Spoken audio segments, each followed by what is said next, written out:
Want to know how to install the Playsee app? Well, no worries. In this video, I'm going to show you an easy step-by-step guide on how you can do it.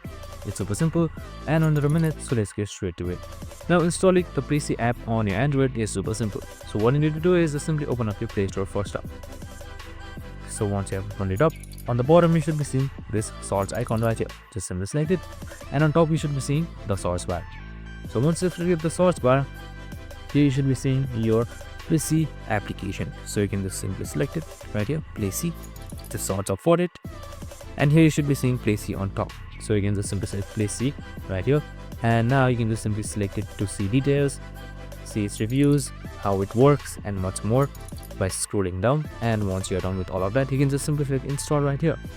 So once that is done, your installation should begin, and now you can enjoying your Playsee application in various forms. And that's it. I hope this video helped. If it did, make sure to like, subscribe, and tune in with us for more of these videos. See you in the next one.